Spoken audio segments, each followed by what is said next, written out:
입구에서 말씀드린 것처럼 다크소울 1편이 아직 여러분의 머리에 좀 남아있을 때 빨리 다크소울 3를 이야기하려고 오늘 이렇게 들고 왔고요. 제가 다른 엔딩을 더 선호한다고 말씀드렸지만 이제 1편에서 주인공이 불을 계승하게 되면서 불씨를 살려서 불의 시대가 계속 이어지는 그런 세계관으로 이제 3편은 설정되어 있습니다.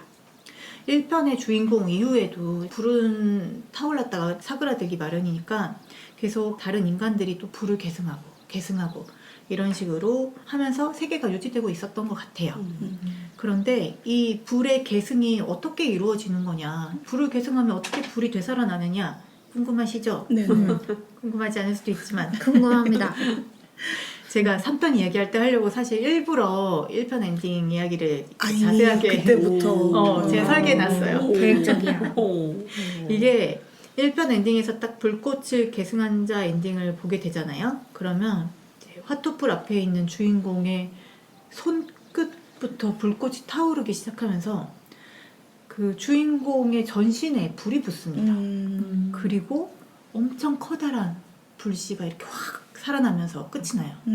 그러니까 그게 끝이 결국 주인공의 몸을 장작 삼아서 불이 되살아나는 겁니다. 그럼 그 사람은요? 장작의 왕이 됩니다. 판타지 세계관이잖아요. 불 탔다고 그냥 죽지 않아요. 그냥 불사조인 상태로 사는 거예요. 어차피 불사잖아요. 그렇게 이제 불씨를 살리는 이제 왕이 되는 거죠. 그래서 이렇게 불을 계승해온 왕들을 장작의 왕이라고 불러요. 근데 뽀대는 안 나는데. 어? 뽀대가 안 나는데. 뽀대가 안 나? 장작의 왕. 이름이 뭐 영어로 하면 조금 뽀대가 나지. 그럴 수도 있어. 근데 이거 딱 들어도 뭔가 좀 문제 있어 보이는 계승 방식이지 않습니까? 중간에 문제가 많이 생겨요. 이게 불이 꺼지지 않는 게 너무 중요한 과제가 되면서 이 장작의 왕 자리에 왕의 자질이나 성품을 보는 게 아니라 오직 파워, 힘만을 보게 되기도 하고, 그 결과 막 식인을 하는 완전히 타락한 종교인이 왕의 자리에 오르기도 하고요.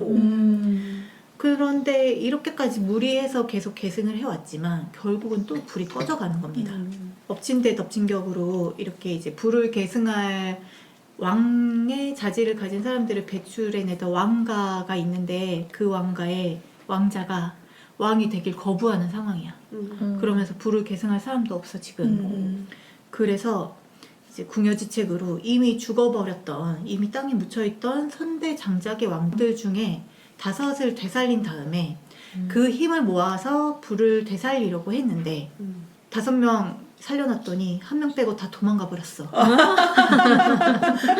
왜 계승 안 하려고 하는 거예요? 각자만의 어떤 사명 같은 게 좀 있어요. 그리고 그 자체를 거부하는 것 같기도 해요. 하지만 이것은 프롬의 게임이기 때문에 아주 자세하게 설명이 되어 있지는 않습니다. 그래서 1편에서는 그 왕의 소울을 모으기 위해서 다크링이 생긴 불사에게 사명을 내렸던 것처럼 3편에서는 이 도망가버린 왕들을 찾아와서 옥좌에 앉혀놓으라는 사명을 주기 위해 무덤 속에 잠들어 있던 불 꺼진 제들을 깨웁니다. 불 꺼진 제들은 무엇이냐? 장작의 왕이 될 자질이 있기는 했으나 결국 왕까지는 되지 못했던 후보자들이에요. 그 후보자들한테 다시 기회를 걸어보는 거죠. 그러니까 이게 약간 패자부활전 같은 느낌이야. 그럼 그 사람들은 죽었다가 다시 살아나는 거예요? 맞아요. 그래서 이 3편의 주인공이 관짝에서 기어 나오면서 게임이 시작됩니다. 이게 늘 그렇듯이 이제 관에서 나와가지고 다짜고짜 보수전 한번 치르고 제사장에 들어가요. 근데 1편의 제사장은 야외였지만 3편의 제사장은 되게 넓고 높은 그 원형 탑 같은 곳이거든요. 그래서 그 안에 들어가면 5개의 커다란 옥좌가 있어요. 그 중에 4개의 옥좌는 비어있는 채로 이제 도망가버린 장작의 왕들을 기다리고 있고요. 남아서 옥좌 하나를 지키고 있는 사람이 루드레스라는 이름의 되게 조그매, 거의 난쟁이인가 싶을 정도로 아주 작은 몸을 가지는 왕인데, 그 가뜩이나 작은데 무릎 아래로 안 보여요. 앉아있는데. 그러니까 다리는 다 타버린 상태예요. 장작의 왕이 되기 위해서 이렇게 다리부터 불을 붙였다고 합니다. 근데 이게 다 타버렸나 봐요.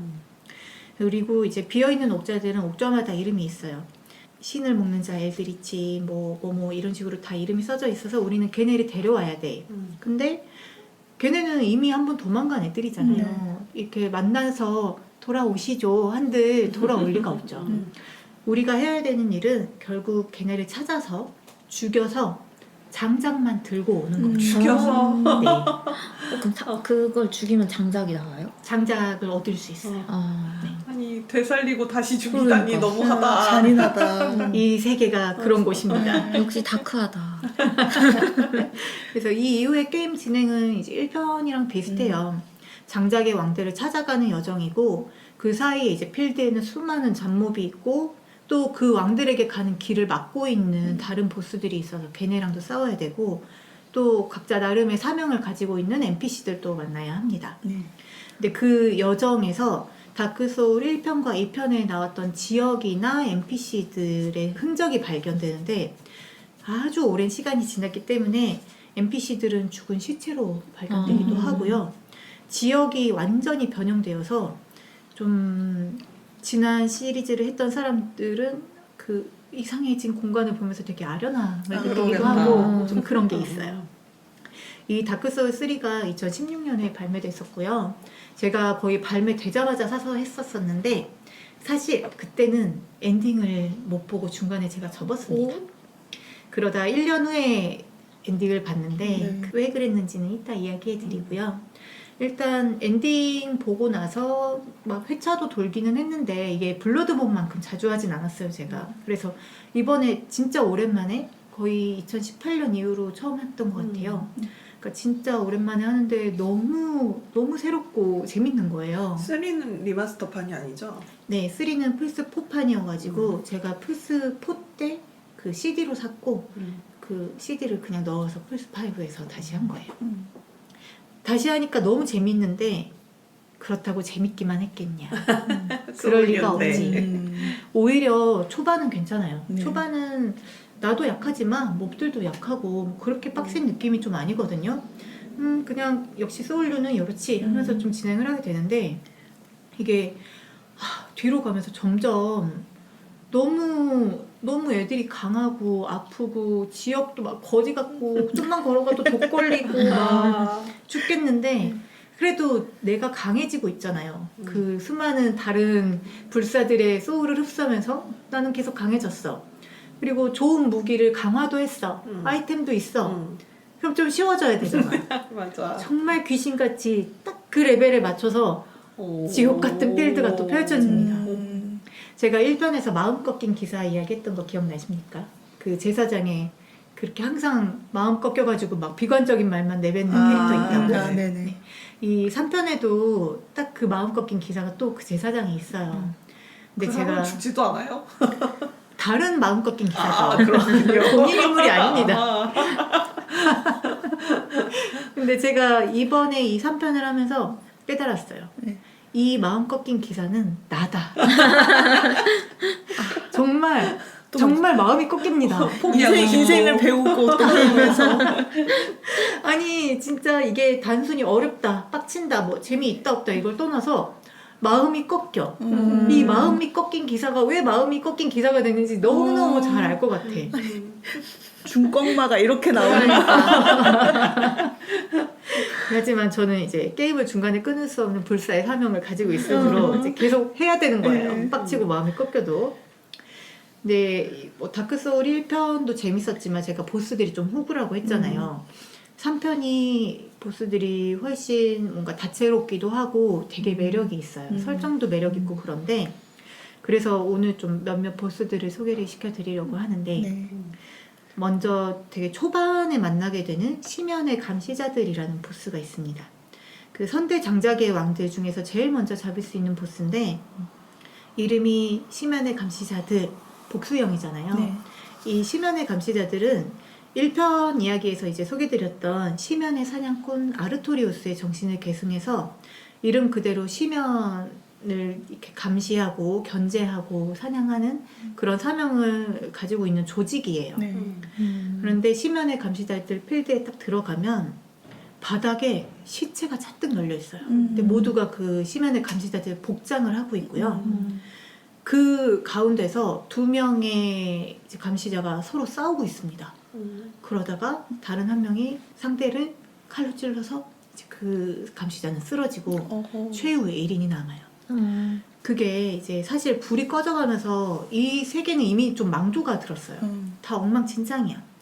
근데 심연의 감시자들도 내부 인원들이 결국 심연에 잠식당하면서 조직이 거의 무너진 상태고, 그래서 이 마지막 둘도 결국 마지막 한 명이 심연에 잠식된 다른 한 명을 처치한 거죠.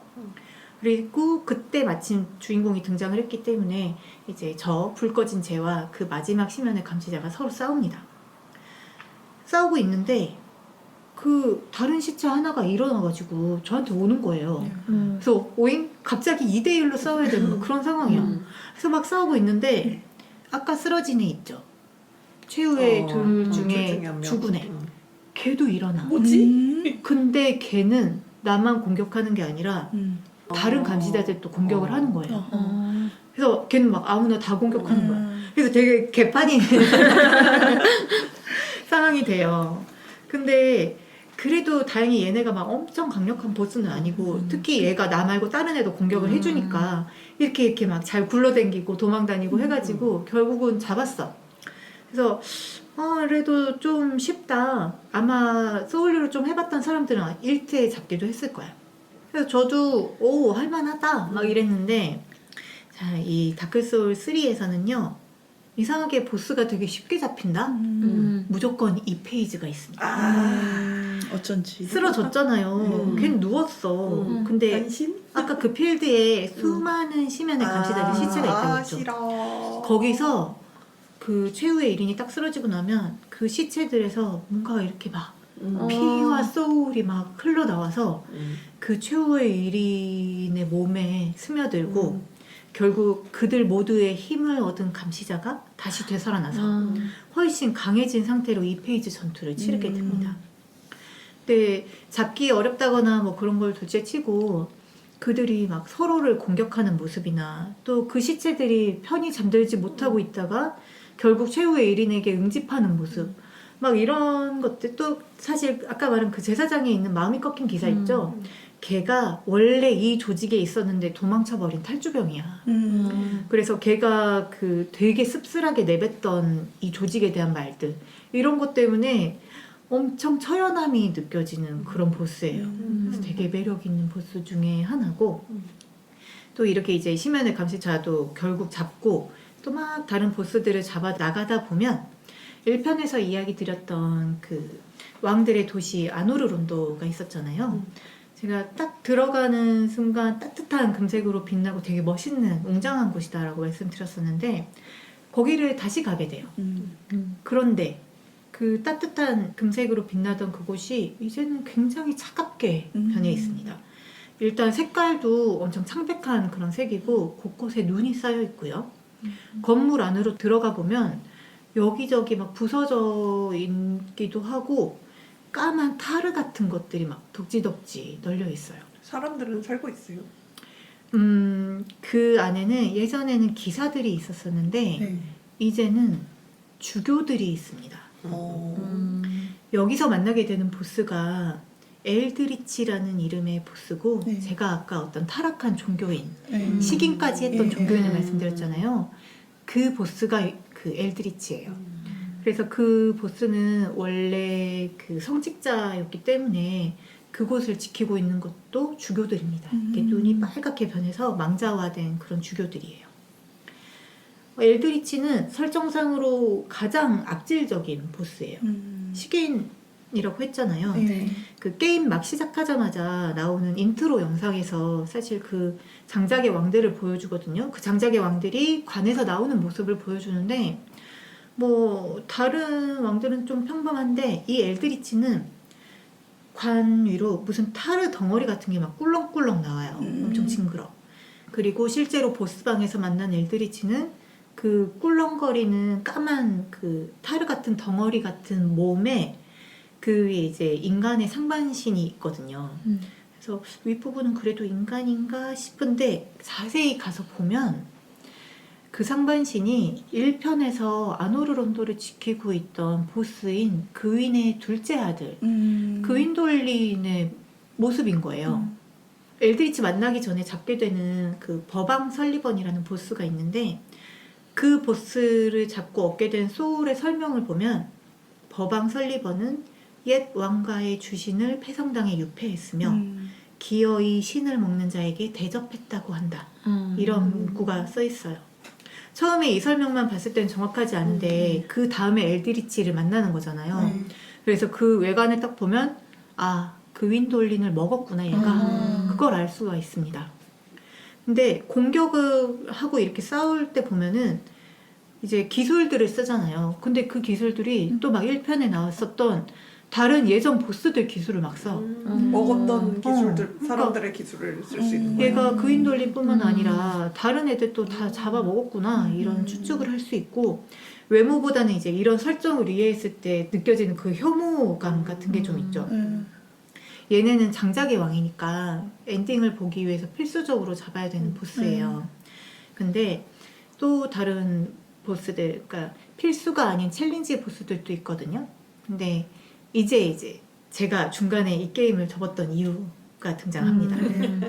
처음에 다크소울 3 발매됐을 때 제가 바로 시작을 했는데 그때까지도 제가 너무 블러드본에 빠져 있을 때여가지고 너무 분위기도 다르고 뭔가 느낌이 다르고 또 블러드본은 이 총과 칼로 싸웠는데 여기는 방패 들고 다녀야 되고 난 총 쏘고 싶은데 그래서 세계관에 몰입이 잘 안 되는 거예요. 그래서 막 즐기지 않고 좀 꾸역꾸역 플레이를 했어요. 꾸역꾸역 플레이들을 하다가 겨우 중반 넘겼는데 여기서 그 다크소울 3에서 엄청 유명한 챌린지 보스 무명왕을 만나게 됩니다. 무명왕은 말 그대로 노네임드 보스예요. 근데 이 무명왕 만나러 가는 길도 좀 특이해요. 게임 중반쯤에 이제 지하 감옥이 있거든요. 여기가 되게 웃긴 게 여기서 나오는 몹이 빨갛게 달궈진 인두를 들고 다니는 감옥 간수들이 나와요. 근데 그 인두가 약간 선거 도장처럼 생겨가지고 사람들이 성관이라고 부르면서 별명 잘 붙였어. 아니 너무 성관이야 진짜.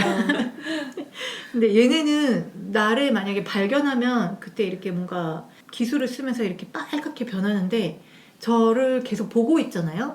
그럼 제가 피가 이렇게 빠바바박 깎여요. 보기만 해도? 근데 중요한 거는 정확히 표현하자면 피가 깎이는 게 아니라 피통이 깎여. 그럼 회복 물약을 먹어도 안 돼요? 회복 물약을 먹어도 내 피통 자체가 적어져 있는 상태여서 그럼 어떻게 뭐가 안 돼. 전투해? 그러게. 그래서 도망가서 한 20조 정도 안 보고 있으면 그 절반 정도는 다시 회복이 되기는 해요. 근데 완전히 회복되려면 계속 좀 더 있어야 되고 근데 보통 우리가 딜은 안 들어왔으니까 피를 안 보고 있잖아. 그럼 모르고 있다 그냥 죽어요. 그러겠네요. 그래서 되게 위험한 애들인데 아무튼 이 구역을 돌아다니다 보면 감옥 바깥쪽에 약간 절벽 같은 데 가거든요. 근데 거기 가면은 바닥에 이제 막 동상이나 이런 것들이 좀 있는데 되게 낡은 러그가 2개 깔려 있어요. 그리고 러그 하나는 비어 있고 다른 하나에는 뭔가 인간과 용을 합쳐놓은 것 같은 고룡이 정좌하고 앉아 있습니다. 그 동상 같은 게, 시체 같은 게. 러그 위에? 네, 약간 우리 요가하다 명상하듯이. 그때는 뭘 할 수가 없어가지고 그냥 이상한 게 있군 하고 지나가게 되는데 그 다크소울의 제스처라는 게 있어요. 제스처를 습득해서 키 설정 같은 걸 해놓으면은 이렇게 인사를 한다거나 뭐 위나 아래를 가리킨다거나 그런 다양한 제스처를 취할 수 있습니다. 이거 다인풀도 아닌데 그게 왜 필요하죠? PVP가 있어요, 다크소울에는. 그래요? 네. 그 암령이 되어서 상대방의 세계에 침입해서 뭔가 죽이거나 이런 거 가능하고요. 그리고 백령으로 소환해서 내가 보스를 죽이는데 도움을 주기도 하고 그리고 우리가 공략 영상 찍을 때도 처음에 이 캐릭터가 인사하고 시작을 한다거나 그런 식으로도 많이 쓰고 도망해주고 그리고 제가 바닥에 메시지 남겨놓는다고 했잖아요. 그때도 살짝 이렇게 환영을 볼 수 있거든요. 메시지를 누르면 그러면 저 아래 유효 하면서 정확히 어떤 지역인지 손으로 가리키는 제스처를 쓰는 걸 같이 남기는 사람들도 있고 그렇습니다. 어. 그래서 되게 다양한 용도로 쓰이는데 그렇군요. 후반부 가다가 러그 위에 용인간이 취하고 있던 자세랑 똑같은 제스처를 얻을 수가 있어요. 그러면 러그 중에 하나 비어 있다고 했잖아요. 아, 거기. 거기 가서 위에서. 그 러그 위에 올라가서 그 정자 제스처를 취하고 있으면 잠깐 있다가 갑자기 필드가 이동을 합니다. 그러니까 거기는 히든 스테이지예요. 되게 높은 곳에 있는 그런 꼭대기로 가고 되게 황량하고 건조해 보이는 그런 곳인데 또 하늘은 되게 쾌청하거든요. 엄청 파란 하늘인데 잘 보면 달이랑 해가 동시에 떠 있어요. 되게 이상한 곳이야. 그리고 되게 아픈 몹들이 나옵니다. 근데 가는 법부터 뭐 언질 주는 NPC도 아예 없고 어디 템에 설명 쓰여져 있는 것도 아니어서 이렇게 뭔가 메시지 읽거나 아름아름 가야 하는 그런 곳인데 이곳의 보스가 무명왕이라는 보스예요. 이 무명왕이 왜 유명한가? 플레이어들을 좌절시키기로 유명한 거죠. 제가 알기로 그 여자 스트리머 한 명이 거의 300 몇십 트 해서 잡았을 거예요. 와. 300 몇십. 풍월량도 굉장히 100트 넘게 시도해서 잡은 걸로 알고 아니 있습니다. 다들 대단하다. 어. 나 한 3번 죽으면 포기할 것 같은데. 양치님이라면 그럴 수 있지. 아, 3번은 좀. 왜? 3번만 해도 충분히 많이 세 했지. 번만 해도 특히 이게 필수 보스가 아니니까 양치님은 그 한 번 죽고 넘어갈 수도 있어. 맞아.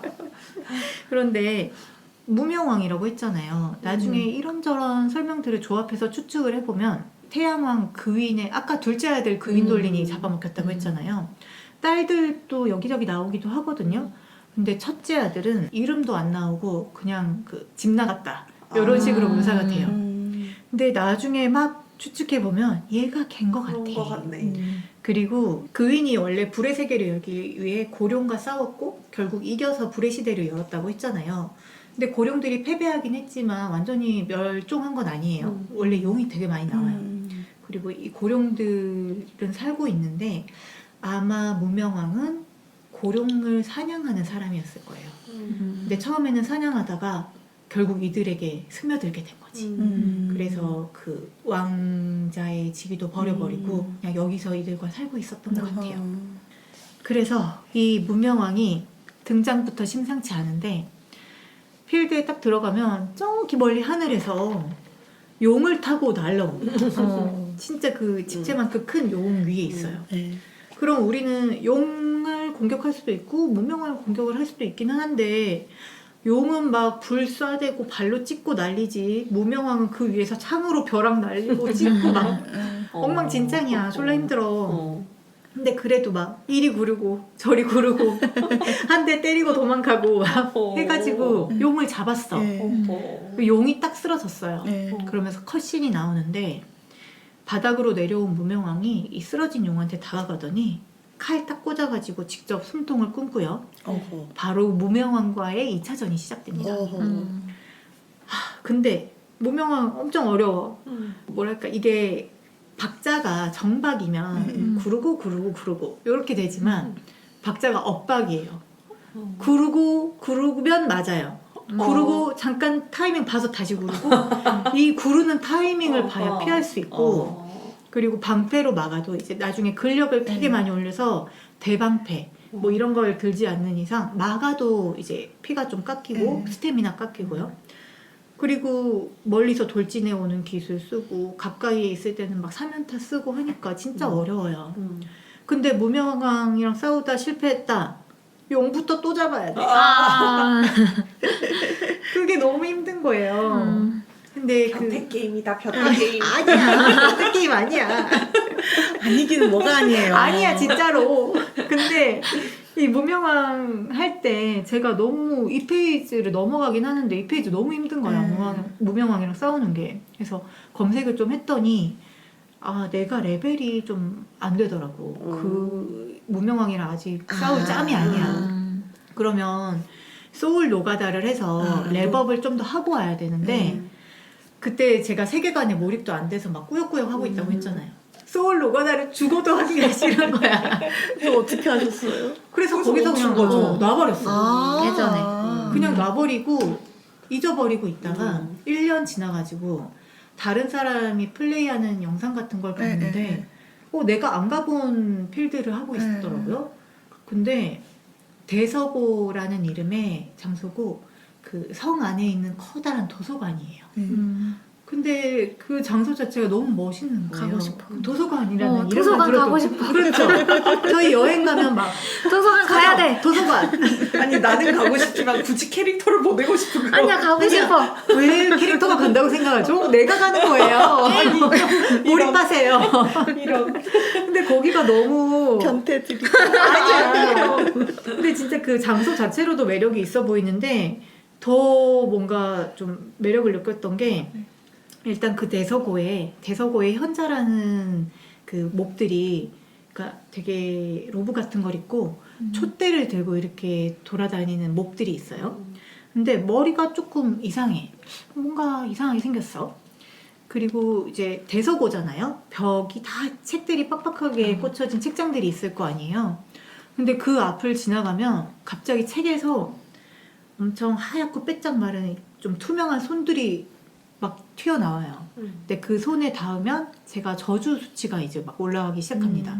그래서 저주 내성이 되게 낮으면 저주 걸려서 죽거든요. 근데 대서고 안을 돌아다니다 보면 이렇게 하얀 밀랍이 가득 차 있는 욕조가 있어요. 그럼 그 앞에 서서 이렇게 키를 누르면 이렇게 상체를 숙여서 그 안에 머리를 담글 수 있습니다. 그래서 머리를 담갔다 딱 무서워. 올리면 머리가 밀랍이 이제 다 발라져 있는 상태잖아요. 아까 대서고의 현자들 머리가 좀 이상하다고 했잖아. 걔네는 다 밀랍이 발려있는 애들이야. 근데 이렇게 밀랍을 뒤집어 쓰면 저주가 안 걸립니다. 그래서 주기적으로 이게 계속 가는 건 아니어가지고 좀 풀린다 싶으면 다시 거기 담궈서 밀랍을 발라야 되고 약간 이런 시스템도 너무 재밌는 거예요. 그러네요. 그래서 대서고에 가야겠다. 나는 간다 대서고. 그러면 무가자는 어떻게 하죠? 그때부터 이제 다시 한 거죠. 아니, 다시 근데 했어요. 거기는 히든 스테이지여서 안 해도 된다면서요? 아니요, 히든 스테이지는 무명왕 잡는 데고 아니 그러니까 무명왕을 안 해도 되는 거였잖아. 있으면 깨야죠. 길이 있으면 가야지. 저 깨면 보물이 있는데 왜 지금? 정말 하찮은 템 하나도 지나갈 수 없어요. 놓고 갈 수 없어. 마찬가지로 잡지 않아도 되는 보스? 잡아야지. 잡아야 합니까? 무조건 잡아야 됩니다.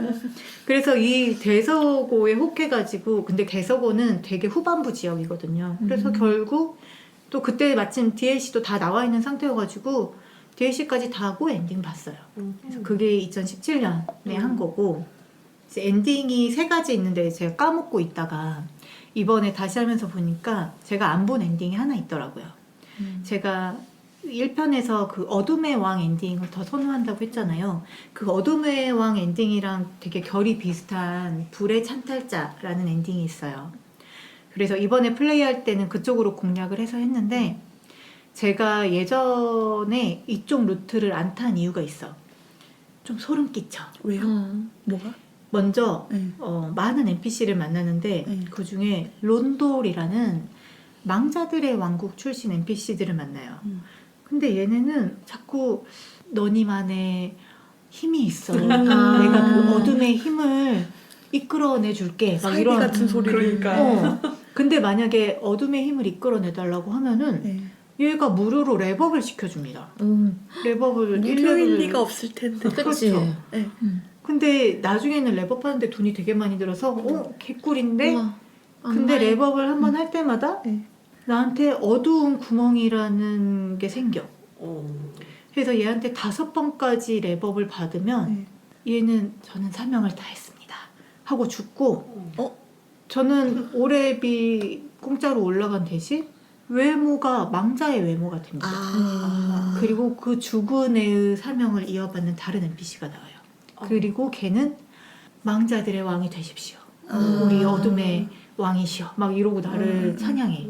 그러면서 뭔가 자꾸 날 꼬셔서 이것저것 하게 하는데 그 이것저것이 뭐냐면 NPC 중에 앙리라는 이름의 NPC가 있어요. 네. 이렇게 그냥 뭐 보스 잡으러 가다가 핫도풀 근처에서 안녕하세요. 뭐 저희도 뭐 설명 때문에 어디 가고 있는 뭐 어쩌고 저쩌고 이렇게 평범한 대화를 하는 NPC인데 이게 설정이 특이한 게 제가 캐릭터를 처음에 만들 때 성별 지정을 하거든요. 근데 내가 딱 성별 지정해서 게임을 시작하면 이 앙리는 무조건 반대되는 성별로 나옵니다. 내가 남자면 걔는 작업을 걸면 차라리 나았겠지. 얘는 나랑 결혼을 해야 되거든요. 근데 그 결혼이 정상적인 결혼이 아니라 죽은 앙리의 결혼식. 시체와 무슨 망자와 영혼의 결혼식 같은 걸 해요. 우리나라 국 같은 거에나 있는 줄 알았는데. 그래서 나중에 이 앙리의 시체가 있는 곳에 나를 인도하거든요. 그래서 가서 앙리의 머리에 칼을 탁 꽂아 넣으면 저한테 어두운 구멍이 5개 생겼다고 했잖아요. 앙리한테서 3개를 얻어. 그래서 어두운 구멍이 8개가 되면 그게 이제 어둠의 왕이 될 수 있는 조건을 만족을 한 거예요. 그래서 그런 과정이 되게 불쾌합니다. 그러네요. 네. 근데 불쾌하고 어둠의 왕이 되면 뭐가 좋죠? 망자들은 엄청 하찮은 취급을 받는 그런 존재들이었잖아요. 근데 그 왕위를 이제 망자들이 가져오는 거예요. 그래서 망자의 세계를 여는. 이제는 그 인간의 세계를 끝내고 그냥 망자의 세계를 열자. 뭐 이런 거죠. 근데 소름 끼치는 것도 소름 끼치는 거지만 여기 이 세계관에서는 용이랑 사람 사이에 막 자식 태어나고 그러거든요. 어차피 영혼의 결혼식이라면 꼭 반대되는 성별이어야 하는 거. 너무 올드하고만 판타지 세계관에 좀 이런 생각을 하게 되는 면이 있습니다. 그래서 되게 흥미롭지 않습니까, 여러분? 네네네. 네, 되게 재밌어요. 이게 제가 예전에 할 때는 저도 그냥 보스 잡고 몹 잡고 이러기 급급했었는데 이제는 저도 할 때 어떤 템을 누가 떨궜다. 그럼 그 템의 설명을 꼭 읽어보거든요. 그렇게 하면서 해야 이 세계관에 진짜 몰입하게 되고 그러면 너무너무 재미있는 설정들이 많아요. 진짜. 그래서 옆에 그 스토리 안 보고 게임하시는 분들 되게 많은데 다크소울은 정말 스토리를 봐야 합니다. 를 누가 짰는지 되게 궁금하네요. 그러게요. 신기하죠. 네. 이 사람 머릿속에 대체 뭐가 들은 건지. 아니 몹들 디자인도 너무 특이하고 그 세계관도 진짜 시각적으로 무슨 약을 드셨길래 이런 디자인을 싶은 그런 게 좀 있어요. 다크소울은 뭐 드라마나 영화 계획은 없나요? 네, 없는 것 같습니다. 아쉽다. 왜지? 아니면 소설이나 모르겠네요. 제가 모르고 있는 것일 수도 있죠. 뭔가 듣다 보니까 되게 재밌는 판타지 소설 얘기 같아가지고. 그니까요. 뭔가 딥다크한 판타지 소설. 네, 드래곤나자도 생각나고. 넷플릭스 시리즈 3개 정도 나올 것 같은데. 위쳐처럼. 근데 구현이 그 시각적으로 너무 이상한 게 많아가지고 좀 힘들 것 같기는 해요. 요즘 세상에 불가능한 게 어디 있겠냐고. 그리고 난해한 부분들도 있고. 그래서 이게 드라마와 영화 안 되기 때문에 여러분이 게임을 하셔야 한다. 그 방법밖에 없습니다. 기다려보자. 나올 것 같아. 근데 이번에 네. 저는 좀 해봤던 거기도 하고 네. 공략 없이 하려고 하니까 근데 또 놓치는 게 너무 많이 있는 것 같은 거예요. 지금 NPC를 나는 이쪽 루트를 타야 되잖아. 근데 이게 조금만 꼬여도 안 되거든요. 누구 한 명 NPC랑 하면 안 되는 걸 한다. 그러면 갑자기 론돌 애들이랑 적대 관계가 되면서 막 돌이킬 수 없게 된다거나 그런 게 있어요. 그래서 딱 내가 원하는 부분에 대해서만 공략을 좀 보고 싶은데 그래서 제가 최근에 챗GPT한테 물어보기 시작했어요. 와.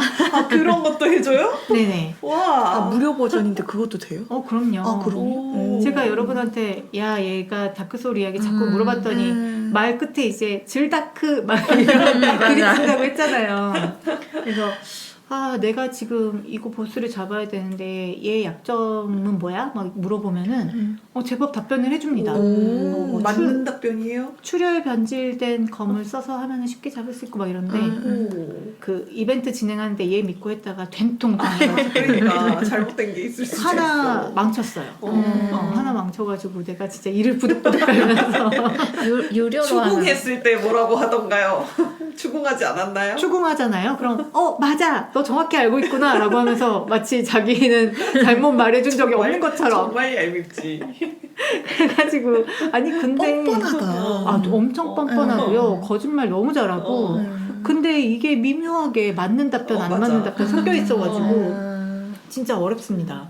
그래서 사람들이 챗GPT 거짓말 못하게 하는 프롬프트 입력 막 이런 거 공유하잖아요. 아 그런 게 있어요? 네. 오. 근데 완벽하지 않아요. 아하. 완벽하지 않고 근데 또 한편으로 좀 재미있어 그냥 대화가 좀 웃기기도 하고 뭔가 명확하지 않을 때 한 번 괜히 추궁해 본다거나 자꾸 꾸짖는 재미도 있고 잘 이렇게 뭐라고 해야 되지? 잘 교육시킨 챗GPT와 대화 같은 거 올라오잖아요. 재밌게 하는 사람들이 되게 재밌게 많더라고요. 하더라고요. 맞아요. 이제 캐릭터를 좀 설정해 준다고 해야 되나? 이름 붙여주고 나에 대해서도 말을 해주고 뭐 이렇게 하니까 제가 최근에 좀 사소한 거 질문 가끔 하는데 그러면 뭐 예를 들어서 나는 위장이 약한데 뭐 어떻게 해야 될까 막 이런 이야기를 했다. 그러면 뭐 먹을 거에 대한 이야기 하다가 뭐 사과는 밤에 먹어도 괜찮지만 너처럼 위장이 약하다면 밤에 먹는 거는 좀 속쓰림을 유발할 수 있어. 이렇게 정말 나를 아는 것처럼 대화를 해주거든요. 이게 메모리 다 업데이트돼 있어가지고. 그러면 일부는 약간 섬뜩하기도 하고 일부는 그러게. 재미있기도 하고 근데 친구는 울적할 때 챗GPT랑 얘기하는 있잖아요. 그런 음. 서비스도. 맞아요. 약간 되게 상담해주는. 감정적으로 위로해주고 그걸 진짜 잘한다고. 그래서 막 직장 상사 때문에 힘들 때 막 같이 욕해주고 그 다음에 요렇게 해봐 이렇게 뭔가 위로해주고 그런 것도 있고 여튼 그래서 재미있게 했어요. 사실은 DLC도 또 진짜 재밌거든요. DLC에 3페이지까지 가는 보스가 하나 있어요. 걔한테 그렇게 털려가지고 진짜 그 영혼까지 탈탈 털고 아. 잡았을 때 그 희열감에 녹화하고 막 그런 오. 이야기도 막 하고 싶은데 네. 뭐 남편이랑은 엄청 많이 이야기해요. 남편은 네. 또 제가 잡는 걸 옆에서 보거든요. 음. 자기 게임 하다가 이제 중요한 순간이 되면 막 와요. 그래서 이번에 문명왕 잡을 때도 사실 좀 힘들었어요. 중간에 죽고 막 이러면 와가지고 엄청 안타까워하고 그러다가 막 잡고 있었어. 지금 분위기가 되게 좋아. 잡을 수 있을 것 같아. 근데 그때 저의 핸드폰에 조카한테서 온 전화가 있었어요. 근데 남편도 원래라면은 대신 받아서 이모 지금 바빠 하고 끊어줄 텐데 같이 남편도 안 받아. 보느라고 지금은 풀 집중해야 되는 상태인 거야. 그래가지고 전화 막 한 번 더 오는데 다 씹고 잡고 나서 연락했지. 아니 남편분이 너무 부러운데? 그러니까 개인 옆에 BJ가 있나? 옆에 스트리머가 있어. 우리 약간 서로 그렇게 되고 있어가지고 같은 게임에도 재밌지만 서로 다른 게임에도 또 그런 재미가 있습니다. 그러나 남편만으로는 만족이 안 되는 것이에요. 이게 무슨 소리야? 다른 사람들이랑도 이목이 써봤어 저목이 써봤어 그리고 아. 막 이야기하고 싶고 그리고 남편이 약간 스토리를 안 보는 사람이야. 스킵충이. 스킵 중이야. 얘는 그냥 이기기만 하면 돼. 근데 나는 이 스토리 이야기를 하고 싶단 말이야. 그래서 나와 같이 이렇게 프롬 뇌를 프롬네. 돌려줄 사람이 필요하다. 인장이가 해야 되겠다. 인장이뿐이다. 맞아, 인장이뿐이야. 인장이가 해야 되겠다. 그 초롱님은 원래 게임을 잘 안 하는 스타일이고 제 취향은 양치 아니에요. 안 돼 못해 얘는.